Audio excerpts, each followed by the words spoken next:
Correctional officers have some very inspiring incantations. We manifest these motivational mantras, weaving war stories with wisdom, lacing lore with logic. Some of the most important things you're ever going to hear will fall from the mouth of a correctional officer.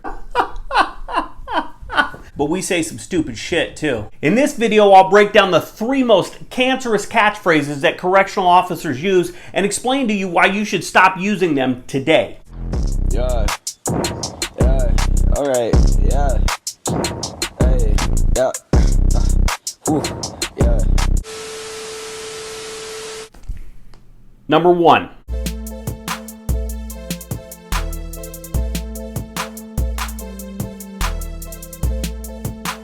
Now, this is usually said force-fed to an officer that just got mandatory that has to work a double shift again.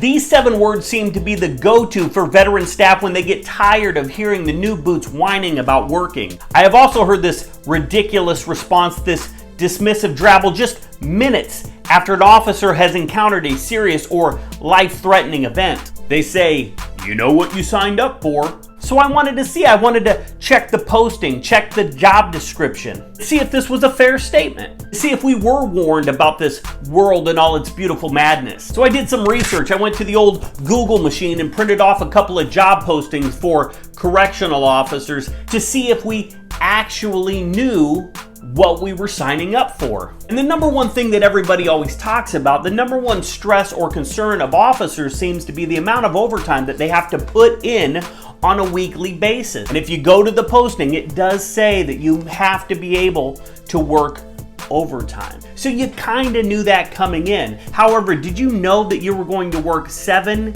8, or 900 hours of overtime a year? That's 3 extra months inside of the facility. Look, we knew we were signing up for a 24-hour, 7-day-a-week operation. We knew that the jail didn't close. We knew that the prison didn't close. We just didn't know that we would be working every birthday, anniversary, Christmas, 4th of July for the foreseeable future. The posting didn't prepare me for watching my kids grow up over text messages and emails from the wife. So I think that we knew that overtime was a reality, was a possibility. We just didn't understand that we're going to have to be working it consistently for several years. That us working a double shift was plan A. The other time that I hear this phrase used is directly after a fight or some sort of traumatic event that happens in the facility, and an officer will offer these words of wisdom, right? This "you knew what you signed up for" to an officer that is struggling or maybe didn't handle the situation as well as they thought they could have. So let's go back to the posting. I know it's hard for you to read, but in here it says you must maintain the safety and security of the facility. It says that you may have to restrain a combative inmate at some point in your career. But what it doesn't say, what it doesn't talk about, is that inmate that you have to go and restrain is covered in his own shit. And he's bleeding from a hole in his neck where he stabbed himself with a comb that he just spent the last 6 days sharpening. Look, as much as we want to pretend that we were prepared for the things that this profession was going to throw at us, we weren't. Not one of us could look back and honestly say that that posting, that job that we applied for, those words on that paper, honestly prepared us for the things that we've seen during the course of our career in corrections. Number 2.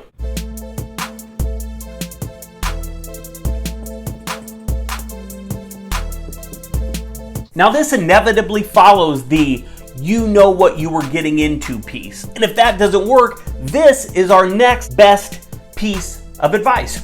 Just get another job. If you can't handle it, leave. Bye, Felicia. Let's see if this reasoning translates to another profession. Imagine Judy. Judy's a 23-year-old, fresh out of college, elementary school teacher. She's very optimistic and very excited about her profession.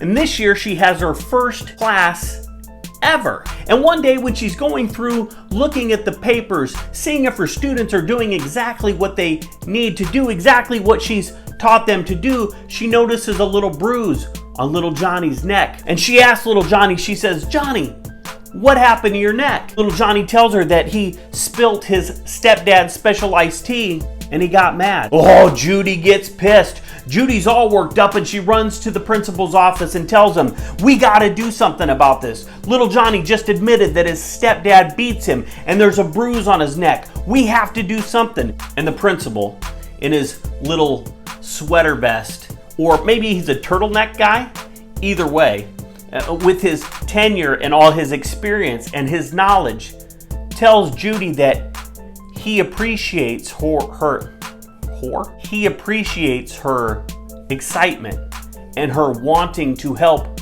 little Johnny, but sometimes in this profession, kids get abused. And that's not a good enough answer for her. She gets all worked up and she says, we gotta do something. We gotta call CPS. We gotta call the police. I can't stand for this. This isn't why I started teaching. And Mr. Principal just smiles and tells her, well, these sort of things happen in this profession.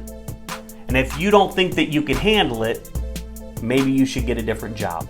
Look, I agree that corrections is not necessarily the perfect path for everyone, but telling somebody to leave because they are having a normal response to an abnormal event is insane. What if we could salvage some officers by offering some sound advice, by sharing our coping strategy, by letting them know that we understand that this environment is crazy and unpredictable? Maybe they'd stay, and maybe we'd retain more officers.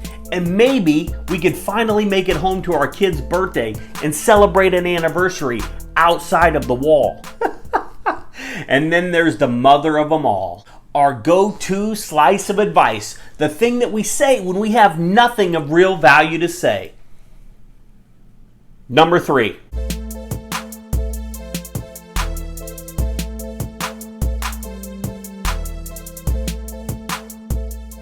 And I hate this saying. I know I shouldn't hate anything. I strongly dislike, I very much dislike this dysfunctional dogma. Does that work? Is that better? Because it's impossible to leave work at work and home at home. So let's break this down because I think some people misunderstand what that actually means. Leaving work at work and home at home does not mean that you're sitting on your couch worrying about that inmate request form that you forgot to follow up on. I'm talking about sitting on your couch and replaying that violent encounter, wondering if there was anything you could have done to prevent it, anything you could have done to stop it, anything you could have done to stop your partner from getting hurt. I'm talking about doing CPR on a lifeless corpse. I'm talking about the ghosts that follow you home no matter how bad you want to leave them in your locker next to your stinking boots. Those are the things that we can't forget.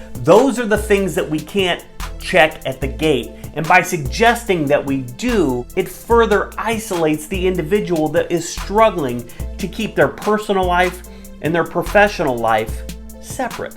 The other side to that coin is the leave home at home part. That doesn't mean that we go to work and we talk to the inmates about our son's basketball tournament that he was in this weekend, or that their daughter can finally ride her bike without training wheels. What I'm talking about is that divorce, or that looming death, or that chronic curfew breaking teenager, and you go to work and you don't know where or when they're coming home. Some things we just can't get out of our heads. Some things attract our attention no matter how bad we want to forget them.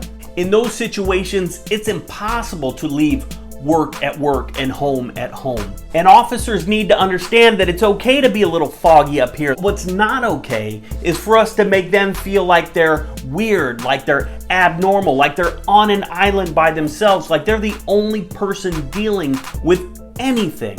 It's our responsibility to be there for them, to support them, to show them the way, to provide them with information and point them in the direction of the right resources that they need to clear this thing out. Look, if you've ever caught yourself saying or regurgitating one of these catchphrases, leave it in the comment below. Let me know the circumstances. Or if you have your own catchphrase, if you have something that you feel like should be added to the list, put it in the comment below, share it with us, and let us know why you think that it's so ridiculous. Guys, if you liked this video, if you found value in this video, if you agree with the things that I had to say, do me a favor, press like, and then share this video with a friend, somebody that you know that may be interested in the things that we're talking about here. All right, guys, until next time, be smart, stay safe, stay sane, and we'll talk soon.